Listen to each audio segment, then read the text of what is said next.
కాదండి. ఇప్పుడు మీరు హ్మ్. Cinema I know you hmm. Are a true lover of cinema industry. Hmm. మీకు రాజకీయాల్లోకెళ్తే మీకు చాలా చోట్ల మీరు చాలా వ్యవహారాలు సాధించుండేవారు. కానీ ప్రత్యక్ష రాజకీయాల్లోకి మీరెప్పుడు ఎళ్ళలేదు. ఒక కాంగ్రెస్ సానుభూతిపరుడుగా మాత్రమే మీరు నాకు నిలబడ్డారు. రాజకీయం అంటే ఈ మధ్య భయమేసేస్తుందన్న. ఎందుకు? ఎందుకంటే నా మెంటాలిటీకి బేసిక్‌గా మరీ 6, 7 నెలల నుంచి ఇంకా భయం ఎక్కువైపోయింది. హ్మ్. ఛీ! దీనమ్మ రాజకీయం అనిపిస్తుంది ఒక్కోసారి. ఏం చేత? ఎందుకోసం అంటే అన్నయ్య, కరెక్ట్‌గా కష్టపడ్డోడికి గుర్తింపు ఉండదు. ఇక్కడ రాజకీయాన్ని డబ్బు డామినేట్ చేస్తుందన్న. ఓహ్! ఒకప్పుడు విలువలతో ఎట్లా అబ్బా! వాడు పని చేశాడు. ఒకరోజు నా ప్రత్యక్ష సాక్షిని నేను. ప్రత్యక్ష సాక్షిని. అబ్బా! భలే గుర్తొచ్చింది నాకు. బొత్స సత్యనారాయణ గారు పీసీసీ ప్రెసిడెంట్. నంబర్ 7 మినిస్టర్స్ క్వార్టర్స్‌లో కూర్చున్నాం. మహానుభావుడు సోమయాజులు గారని గురువుగారు చచ్చిపోయారు. అవును. చచ్చిపోయారు. రాజశేఖర రెడ్డి గారు. Financial advisor. బొత్సన్న, నేను, సోమయాజులు గారు, వట్టి వసంత కుమారో ఎవరో అందరం కూర్చొని ఉన్నాం. కూర్చొని ఒక ఆయన ఉంటే ఒక రాజ్యసభ సీటు ఎవరికి ఇవ్వాలి, ఎవరికి ఇవ్వాలి, ఎవరికి ఇవ్వాలి అనుకుంటున్నారు. ఎవరికి ఇవ్వాలి, ఎవరికి ఇవ్వాలి అనుకుంటుంటే 4, 5 పేర్లు వచ్చినాయి. పొద్దు వాడు ఆంధ్ర నుంచి ఆయనకి ఇచ్చాం, రాయలసీమ నుంచి ఈయనకి ఇచ్చాం, ఇక్కడ ఉన్నాను. ఎవరైనా ఈ తెలంగాణ ప్రాంతం నుంచి మంచి బీసీ వాడికి ఇవ్వాలంటే ఒక పెద్ద పెద్ద పేర్లు, ఆ డబ్బు ఉన్నాడు పేరు, ఈ డబ్బు ఉన్నాడు పేరు వచ్చింది. ప్రత్యక్ష సాక్షిని ఒక రాజకీయం గురించి చెప్తా. చెప్తే కొద్దిసేపు పాపం ఆయన ఆలోచించాడు. ఆలోచించి ఫోన్ చేసి గాంధీ భవన్కి ఫోన్ చేశాడు. రేబాల భాస్కరో ఎవరో ఒక ఆయన ఉన్నాడు, హ్మ్. వరంగల్ ఆయన. ఆయన తర్వాత ఒక భాస్కర్ ఏదో సంథింగ్ పేరు ఒక ఆయన ఉంది. ఆయన గాంధీ భవన్లో చిన్న పని చేస్తుండేవాడు ఆఫీస్లో. అరే ఆయన అర్జెంటుగా నా అప్లికేషన్ నింపమని చెప్పన్నాడు. నేను పక్కన షాక్ అయ్యాను. ఆయనకి ఏంటన్నాయి అంటే 30 ఏళ్ళ నుంచి పార్టీ ఆఫీసులో నమ్ముకొని పనిచేస్తున్నాడు, ఆయనకి ఇవ్వకూడదా అని ఆయనకి రాజ్యసభ సీట్ ఇచ్చాడండి. బా! ఆయనకి రాజ్యసభ ఇచ్చాడు. ఆయన వరంగల్ ప్రాంతం, ఆయన పేరు మర్చిపోయి భాస్కరో ఏదో ఉందా ఆయన చెక్ చేసుకొని చెప్పి. హ్మ్. అది రాజకీయం.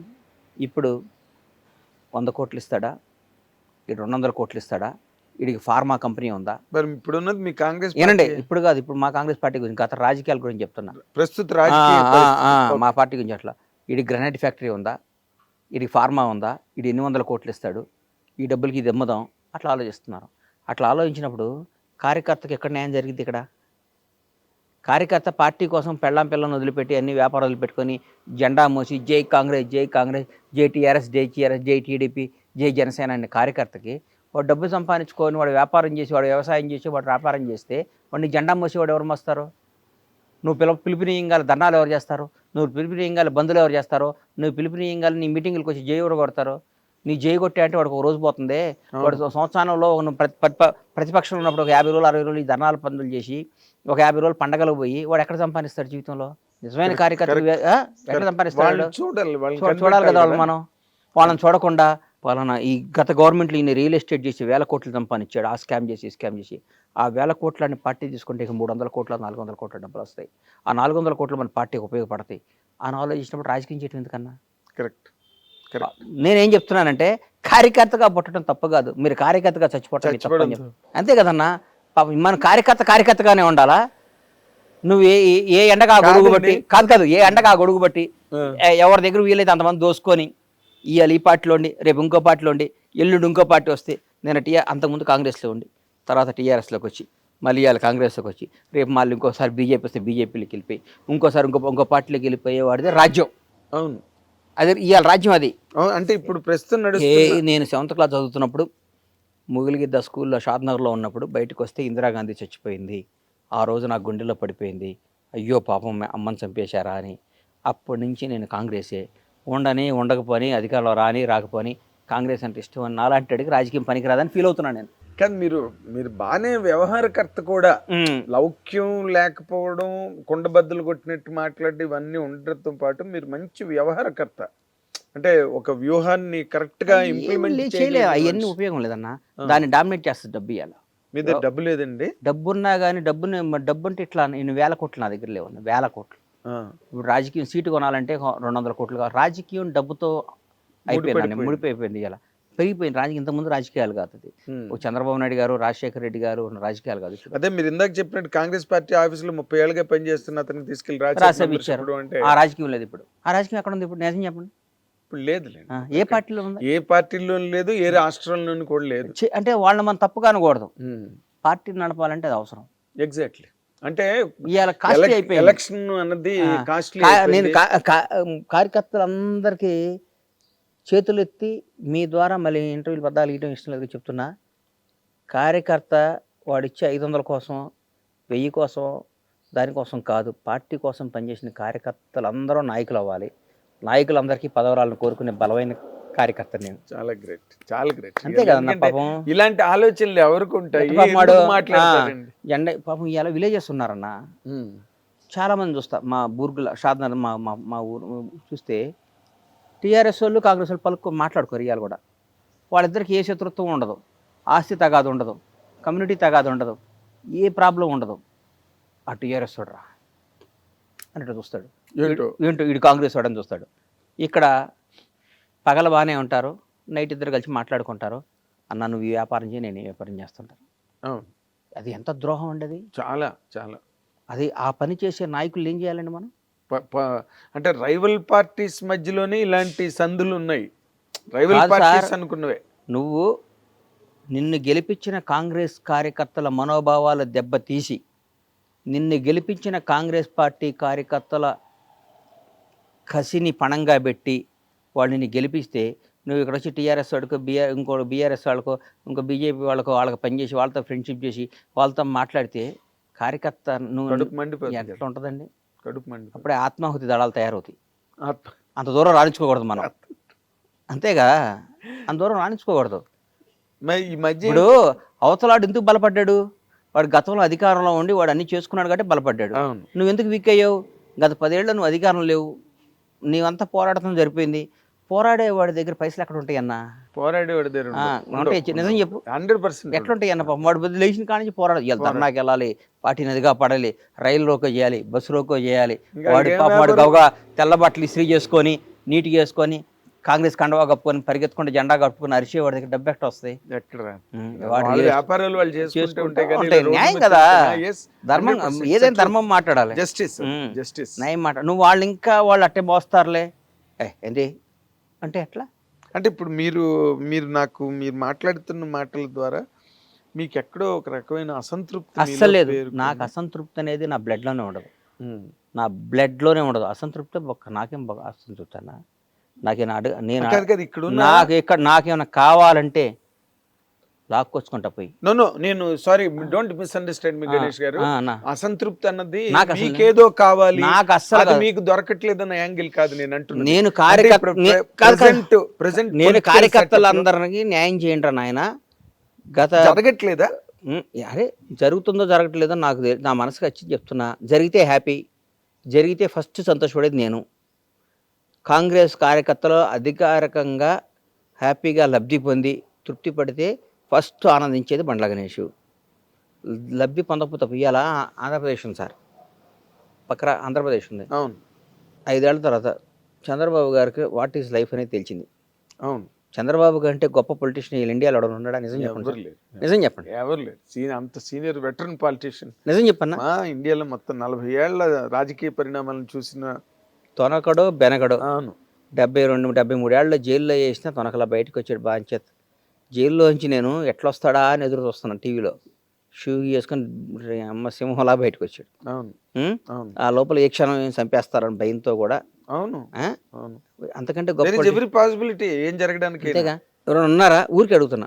మళ్ళీ నువ్వు ఆ గణేష్ మీ సామాజిక వర్గం నీకు అని అట్లా అనుకోకు. అలా ఎందుకు అనుకుంటా చెప్తున్నా. చెప్పినట్టు మీ సామాజిక వర్గం వాళ్ళు ఒకళ్ళు ఓటేసారు. బాగా చెప్పావు. అందుకని నాకు ఆ పార్టీ కాదు, నేను కాంగ్రెస్ పార్టీ వాడిని చెప్తున్నా. ఆయన ఈసారి వచ్చినాక గత ప్రభుత్వంలో ఉన్న ఆఫీసర్ల దగ్గర నుంచి పనిచేసిన కార్యకర్తల దగ్గర నుంచి ఎంత బాగా చేస్తున్నాడండి అసలు. వేరే లెవెల్, నెక్స్ట్ ఇట్లాంటి ఎంత బాగా చేస్తున్నాడు పని. అవును.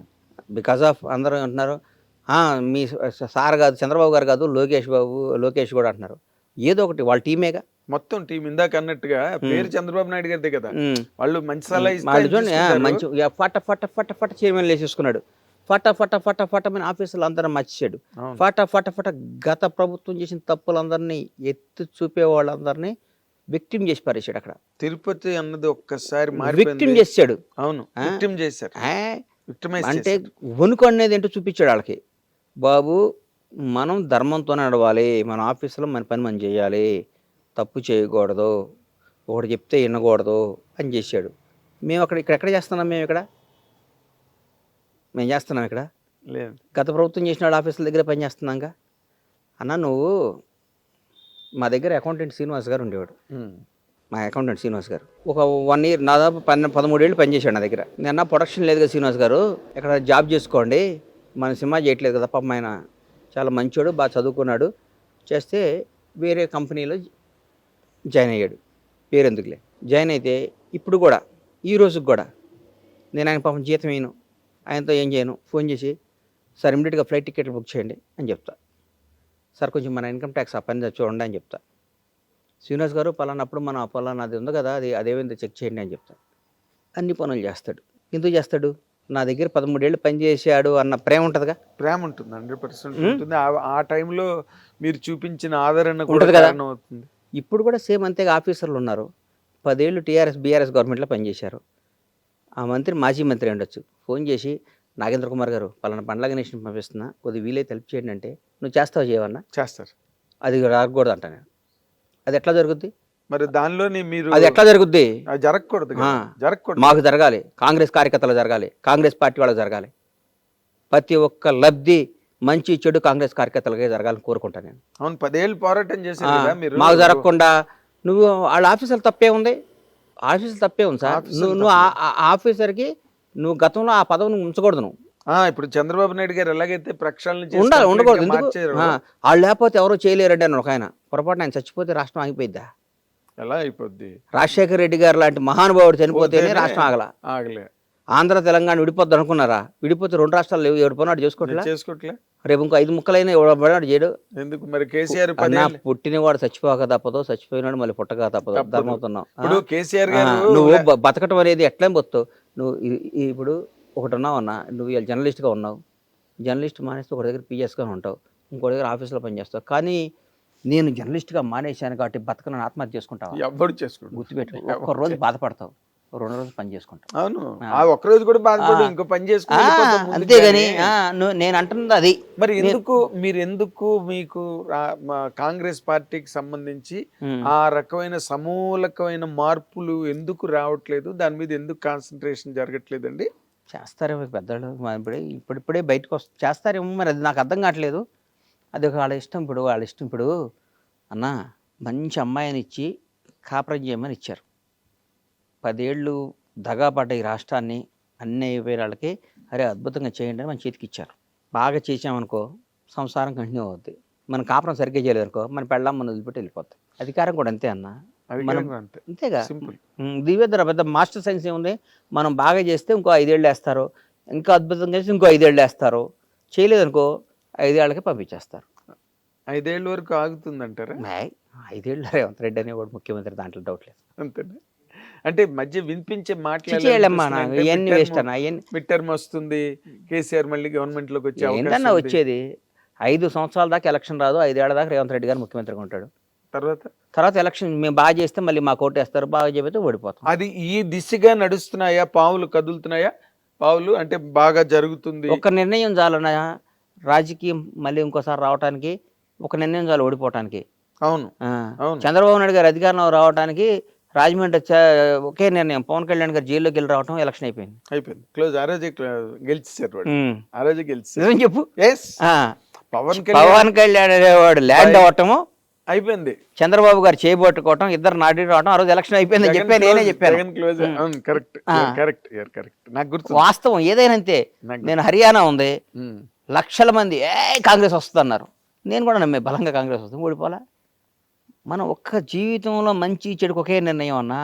ఇప్పుడు నేను అడుగుతున్న దాన్ని మీకున్న విశ్లేషణాత్మకమైన శక్తిని ఆధారపడి నేను చెప్తున్నా. ఇప్పుడు ఈ హైడ్రా అన్నది ఏమి మైనస్ అవ్వదుగా మీకు? హైడ్రా మంచి పని అన్న, ఒకటి గుర్తుపెట్టుకున్నా. హైడ్రా చాలా మంచి పని చెప్పమంటావా? ఇప్పుడు అంటే చెరువులు నేను హుస్సేన్ సాగర్ పక్కన అన్ని కట్టారు, ఉస్మాన్ సాగర్ గండిపేటలు అన్ని పక్కన ఇల్లు కట్టారు. అవును, నేను ఒకటే అడుగుతా, నువ్వు హైడ్రా మంచిదో కాదో నువ్వు చెప్పు. ఈ చెరువులు అన్నిటిలో నువ్వు కూర్చున్న మలాలు మూత్రాలు అన్నీ చెరువులో కలుస్తున్నాయి, ఆ నీళ్లు మొత్తం తీసుకొచ్చి మళ్ళీ కడిపి మంచినీళ్ళుగా నీకు ఇస్తున్నారు, నువ్వు తాగుతావా? నిజంగా నువ్వు తాగుతావా? ఎవరు తాగుతాం? అది అది అది తాగుతాను అంటేనేమో హైడ్రా మంచిది కాదు. పక్కాడు అశుద్ధాలు కూడా మేము తాగుతామండి, పక్కాడు వాడు ఉచ్చబోసినా వాడు ఎరిగినా దాన్ని వాటర్లో కలుపుకొని తాగుతామంటే హైడ్రా చెడ్డది. చెడ్డది. వచ్చి దీని అమ్మ హైడ్రా చాలా తప్పు నిర్ణయం తీసుకున్నాడు రేవంత్ రెడ్డి గారు. కానీ మనకి మంచి నీళ్ళు ఇవ్వాలి, మంచి గాలి ఇవ్వాలి. బెంగళూరు లాగా వర్షం వస్తే మునిగిపోకూడదు, ఢిల్లీ లాగా కాలుష్యం కాకూడదు, బాంబే లాగా గజిబిజి కాకూడదు, మెడ్రాస్ లాగా వరదలు వచ్చి కొట్టుకుపోకూడదు, మనం హాయిగా బతకాలి అని ఉంటే ఈరోజు తాత్కాలికంగా కొంతమంది బాధ ఉండొచ్చు, కానీ భవిష్యత్తుకు హైడ్రా వరం. నీ రాజకీయ లబ్ధి కోసం మేము పల్లె నిద్ర, ముసీ నిద్ర, ఇంకో నిద్ర, ఇంకో బుధర అనొచ్చు, కానీ రాజకీయ లబ్ధికి నిజంగా పెట్టి హైడ్రా వాళ్ళందరికీ వేరే ఇళ్ళు ఇస్తున్నాడుగా, బ్రహ్మాండం ఇళ్ళు ఇస్తున్నాడుగా, బ్రహ్మాండం ఇళ్ళు ఇస్తున్నాడుగా. ఏమంటే ఇప్పుడు కొట్టేశాడు, నువ్వు అందరూ ఎందుకు కొట్టట్లా? చాలామంది కొట్టేసుకున్నా తప్పున్నాళ్ళే కొట్టేసి దానికి మనం తప్పు అనుకొని ఆ రోజు మనకు బాధ అనిపిస్తుంది. ఫోటో అన్న ఎవడైనా చచ్చిపోయినప్పుడు అనవసరంగా చచ్చిపోయాడండి, చాలా మంచివాడండి వీడు, బ్యాడ్ లక్ అండి అని మనం చచ్చిపోయినప్పుడు పోయి అంటాం కదా. అవును. మళ్ళీ కారు ఎక్కగానే మన ఫోన్లో వచ్చి మిస్డ్ కాల్ చూసుకొని ఏమండి మా ఫ్రెండ్ చచ్చిపోతే వెళ్ళి వచ్చామండి, ఇంకేంటి కబుర్లో, నేను బ్యాంక్కి వస్తున్నాను మీరు వచ్చేయండి బ్యాంక్కి అనగానే అయిపోయాయి. ఇంటికి వెళ్ళి స్నానం చేసామా, గౌగా షేవింగ్ చేసుకున్నామా, టిఫిన్ చేసామా, మన పనిలో పడిపోయాం.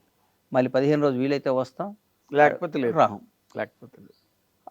మనం ఇప్పుడు ఆడు చచ్చిపోయాడు అని ఇట్లా ఏలు చూస్తే మనం చచ్చిపోయేటానికి చూడరాడు మనకి, మన పనులు అదే. అందుకని జీవితం అనేది ఇప్పుడు ఇంకొక మాట గణేష్ గారు, చాలా విచిత్రంగా కొండా సురేఖ్ గారు ఆ విధంగా మాట్లాడినప్పుడు కూడా మీరు ఏం మాట్లాడలేదు ఎందుకు అంటే నాకు అర్థం కాని ప్రశ్న మాత్రం అడుగుతున్నాను సుమండి. నేను నిబద్ధత గల కాంగ్రెస్ కార్యకర్తని. మా వాళ్ళు ఇప్పుడు నా కొడుకు తప్పు చేసినా,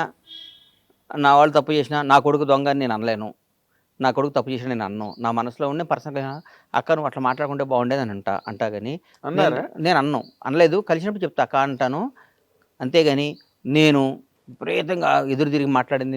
అంటే మనం బేసిక్ గా సినిమా పర్సన్స్, మీరు అన్నట్టుగా సినిమా ఇండస్ట్రీని మించిన ఇండస్ట్రీ లేదు. మనం 30-35 ఏళ్ళగా నేను ఆవిడ పర్సనల్ కలిసినప్పుడు చెప్తా అక్క అట్లా అనమాకలేక అని చెప్తా. పబ్లిక్ అయిపోయింది అసలు సమంత గురించి ఆవిడ ఆ విధంగా మాట్లాడడం ఏంటి, నాగార్జున గారి ఫ్యామిలీని ఆ విధంగా రచ్చకెక్కించడం ఏంటి, మీలాంటి వ్యక్తి ఊరుకోవడం ఏంటి అన్నదే నాకు అర్థం కానిది. ఇదేం ప్రశ్న కాదు, నా సందేహం. నేను కాంగ్రెస్ మనిషిగా నేను ఏం మాట్లాడలేనన్నా, ఆవిడ అనుకుని ఉంటే బాగుండేది, ఆవిడ అక్క అనుకుని ఉంటే బాగుండేది. పొరపాటు అన్న మనుషులు నాకు పొరపాట్లు చేస్తారన్నా. అదే కేటీఆర్ గారి మీద అక్కస్సుతో ఆవిడ ఆ అక్కస్ అంతా డైవర్ట్ చేసి వీళ్ళు భుజాల మీద తుపాకీ పెట్టి కేటీఆర్ ని పేల్చడానికి ట్రై చేసిన సందర్భం అది. నేను ఆ తర్వాత దాని మీద వీడియో కూడా చెప్పాను, చాలా పొరపాటు అది. ఎందుకంటే అయిపోయింది, చిన్న కోర్టులో ఉంది వ్యవహారం, మనకి ఎందుకు లేనా. అవునా? కోర్టుకు వెళ్ళారు కదా, అవును చూసుకుంటారు అది. ముఖ్యమైన విషయం, మీరు అసలు సినిమా నిర్మాణం అన్న దానికి మీరు ఎందుకు దూరంగా ఉన్నారు? దూరంగా లేనన్నా, అనుకోకుండా దూరం జరిగింది. అదే మరి నా గమ్యం, అదంతా సినిమానే.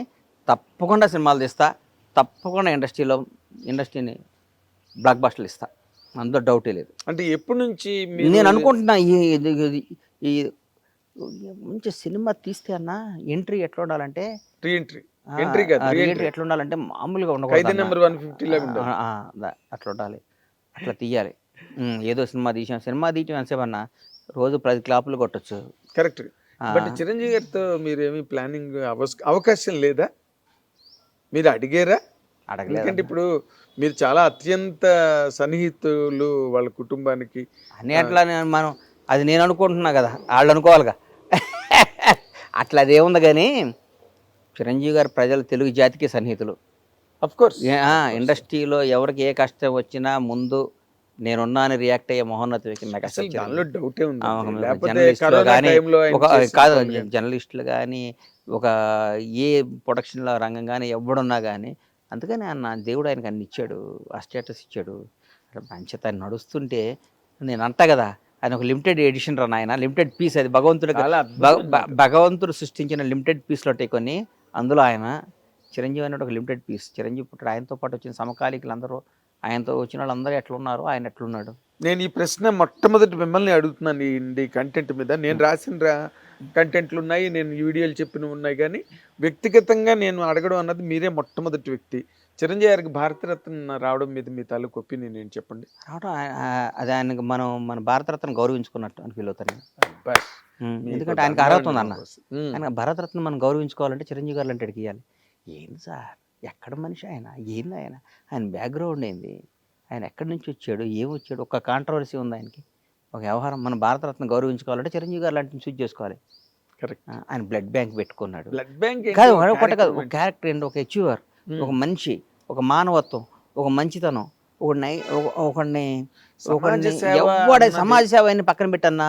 చాలా మంది అన్ని చేయటం కాదు, ఆయన మనసు ఒకటి చెడు కోరుకోడు. ఆయన మనసు ఒకటి చెడు కోరుకోడు. హిట్ టీవీ యాప్, ఇందులో short news, live news, entertainment shows, movies, digital magazines తో పాటు మీ జిల్లా వార్తలను కూడా ఫ్రీగా చూడొచ్చు.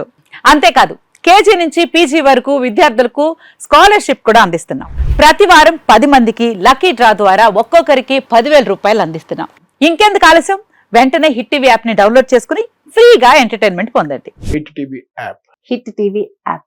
Please download hit TV app. Hit TV యాప్ని ఫ్రీగా డౌన్లోడ్ చేసుకొని ఎంజాయ్ చేయండి. మీకు నచ్చిన ఎంటర్టైన్మెంట్ కోసం హిట్ టీవీ యాప్ ని ఫ్రీగా డౌన్లోడ్ చేసుకుని ఎంజాయ్ చేయండి. హిట్ టీవీ యాప్ని డౌన్లోడ్ చేసుకుని ఆస్వాదించండి, ఆశీర్వదించండి. ఇంతమంది సెలబ్రిటీలు హిట్ టీవీ యాప్ ని డౌన్లోడ్ చేసుకోండి అని చెప్తున్నారంటే ఎంత మంచి యాప్ ఆలోచించండి. అమెరికా అమెరికా అమెరికా అమెరికాలో చదవాలనుకునే వాళ్ళకి విశ్వసనీయమైన పేరు మన శౌర్య కన్సల్టెన్సీ. UK లో 1 year masters. UK లో 1 year masters. 2 years work permit up to 5 years visa. Contact Saurya Consultancy. Contact 89851 89851.